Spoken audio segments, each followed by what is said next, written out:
Just a quick update on where we're at on everything. As I left you off before, now this is still kind of cobbled up here. You gotta pull the AC out to get this mounted yet. Gotta move. I got the nozzle done. I have to reroute this line. I'm gonna route it in with the fuel lines here. Got the leash controller wired up. We did some testing. This is a Summit window switch. It's cheap, it works. But that back to the story with the testing.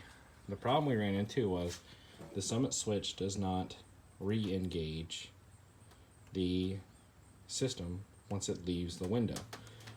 For example, as a safety measure, we set it at 3,000 and 6,000 to turn on and turn off. Once it leaves 6,000, it will not turn back on even if it goes back down to 3,000. So we're gonna run this window switch at like 2,900, it's gonna turn on. And obviously on the throttle switch, it'll be commanded by that.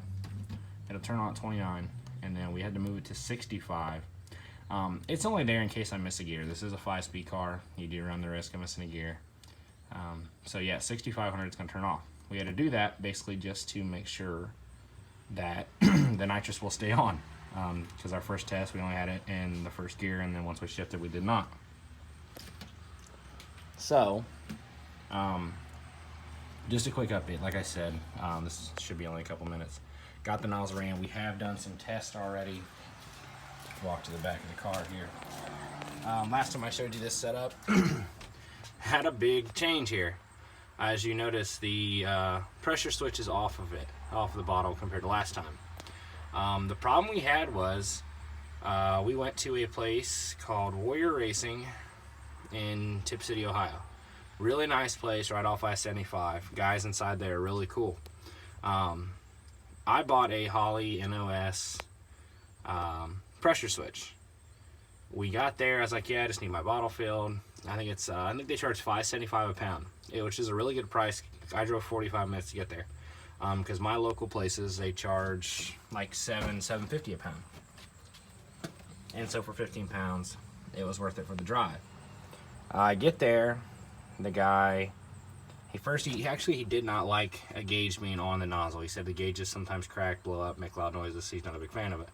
So what he did was he put it on the pump station, started filling it, and I obviously was out in the lobby. Well, like 5 minutes go by and I hear this loud bang, and I'm like, oh boy. Well, I guess what had happened was he was not there at the time, because obviously he doesn't stand there when he's pumping. He said the thing blew to pieces. It blew to pieces, spraying nitrous all through the air. So anyways, we put a plug on that port, had him fill it, and then of course he comes up and he's like, well, you got to pay for that nitrous. And I was like, well, how much nitrous was in there when it blew out? And he's like, well, probably about 10 pounds. Could have been 10, could have been 2, could have been 15. I don't know. He doesn't know because he wasn't standing there, because he told me he wasn't standing there. So I get it. I had no problem paying for like the wasted nitrous that blew out. I mean, obviously it was nobody's fault that the thing broke. It was brand new.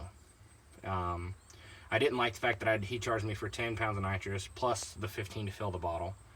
So I didn't like the fact that I got charged for 10 pounds of nitrous when he didn't even know there was 10 pounds of nitrous in there. He was just guessing. So use that judgment, I guess, as you want. I may go back there, I may not, most likely not, just because I was a first-time customer there, and I understand, like, it wasn't his fault it blew up, wasn't my fault it blew up, but it is what it is. So anyways, back to the thing, got everything situated, tested.